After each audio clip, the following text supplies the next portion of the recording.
Hi guys, how are you doing? It's me, Tom Cousins here, and who's that? Nick Bryant. Yeah, Nick Bryant, full name, of course. And it's the time of year when it's New Year's and Christmas, and we thought it would be a great idea to look at some of our favourite films of 2019. So it's a 2019 roundup kind of thing, and we wanted to share with you our most exciting moments. If you want to see our films, they're on our website, they're on YouTube, they're on Facebook. We're going to put the links in the description below as well. We're really proud of what happened this year. We've been working with a load of different people. Yeah. At one point there was a whole team of 5 of us in the office earlier in the year.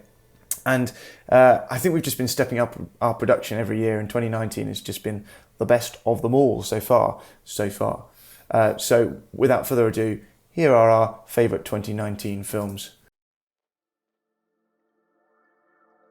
So this is one of our projects this year called Science and Eternity. Explored the relationship between groundbreaking science and the human experience. And this particular film was about a relationship between a young woman and her companion bot. And the idea is it's not so far-fetched a future. Actually, there are quite a few relationship bots that we saw out in Japan.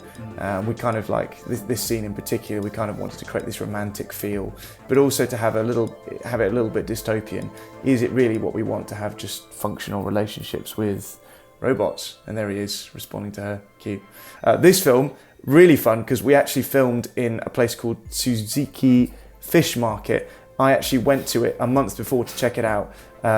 I was on holiday in Japan, and then we went and filmed again. And during that time, the fish market went from open and completely functional to shut down. And it was quite a nerve-wracking experience because it was just completely derelict, and supposedly the Japanese mafia, or Yakuza, owned certain parts of that area. And every time we heard jingles or like doors opening and closing, we kind of freaked out, although it was just a derelict space. We then shot a robot called Erica. She was a cutie. I got to talk with her for an hour and a half in front of some quite scary and important academics. And Nick and I did quite a fun soundtrack for this. I did some kind of hip-hoppy beats, and then Nick, you added some... I just tried to add all the ambient layers to complement what Tom was doing. Yeah, I think that's one thing we've really enjoyed, well, I've really enjoyed this year as well, is collaborating with Nick on our soundtracks. It's one of the things we enjoy.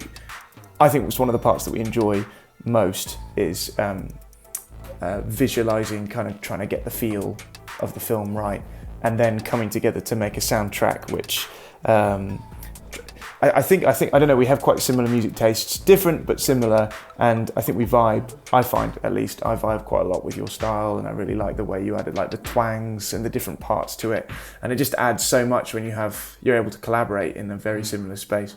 So this is our project Future of Cities that we did in collaboration with Hong Kong University. It was such a fun project. I went out to Hong Kong for 3 or 4 months, met up with quite a few academics from a department called Hong Kong Urban Labs, and they explore what the future of cities might look like, hence the name, the Future of Cities. We filmed across Shenzhen, Hong Kong, a lot of night shots here, which were beautiful to film. And I think what we really loved about the concept was it was very near future sci-fi, but it depicted a world in which the city was entirely governed by an AI. Then, as the series progressed, it got further and further along a timeline, to the point where after the technological singularity, humans actually return to nature because everything's automated. There's no need for us to gather in, supposedly no need for us to gather in cities anymore, and so we return to this kind of more agrarian civilization. And here you have, we tried to visualize what a civilization like that might look like.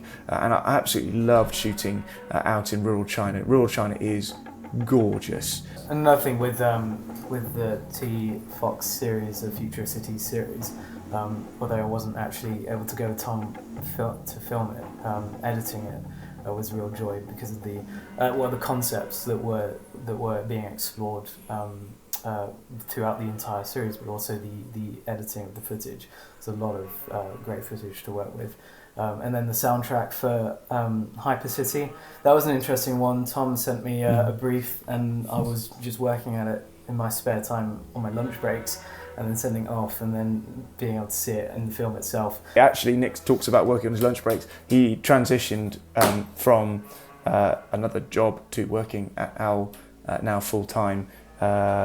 just at the end of last year, and this was one of the first projects that we got to work on. So we had the soundtracking. We also had to do, for this kind of weird dramatized documentary, we had to bring together the academic ideas. We then had to construct narratives on top of those academic ideas to illustrate them. And so you had these multiple layers of art forms that eventually came together to make these films, and it needed such focus to make the films make sense. That's the thing. I think you can have so many brilliant minds on it, but if they're all kind of going off in their own direction, it can mean that your content doesn't make any sense at all. So it really needs some strong directing, and I think for both of us, having a really sharp focus for the project was vital. So coming up with your log lines for each episode, working out exactly what you're trying to say.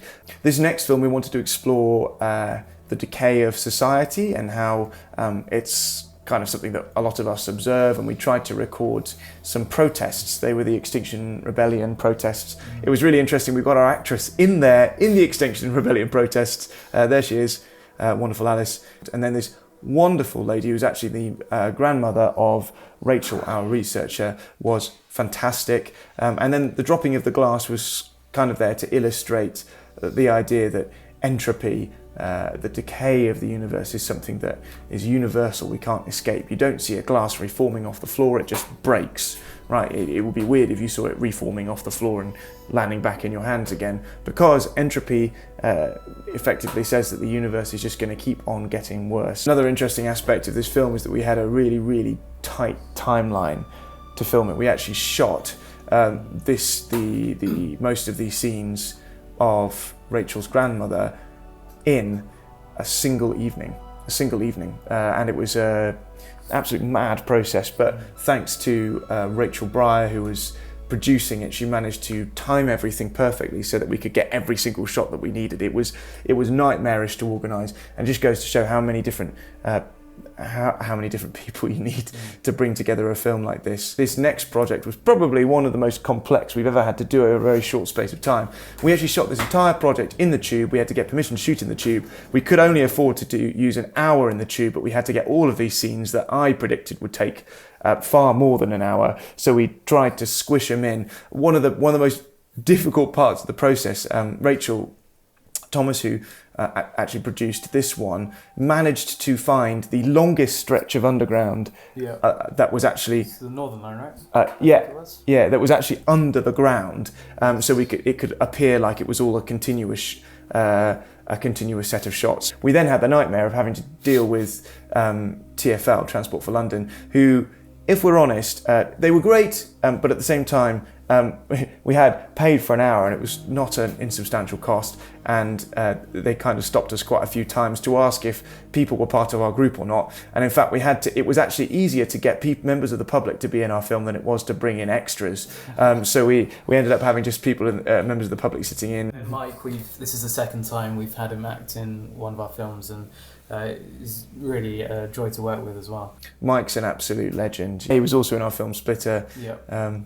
Absolutely love his face. He has a really great face. You know what I mean? It's a great face to look disillusioned.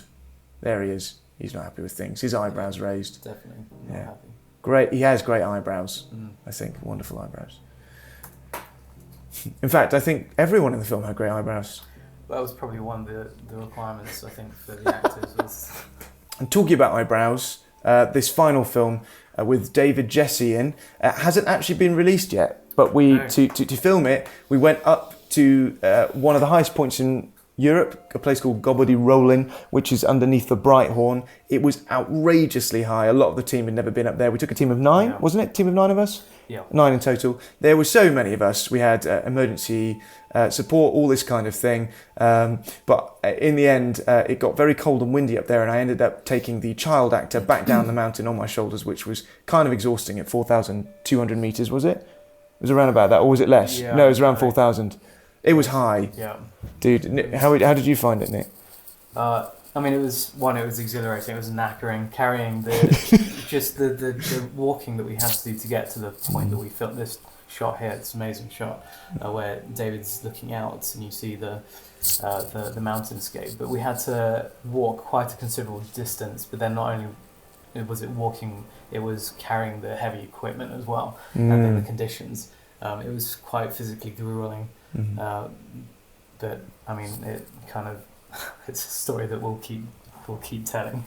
Yeah, we walked about 3 kilometres. A lot of us with either children or gear or cameras on our backs, and it was just an amazing feat. This is also the first film that we've used an actor who's been in blockbusters. So David Jesse's been in a load of different things, including Interstellar. He's one of the scientists in Interstellar.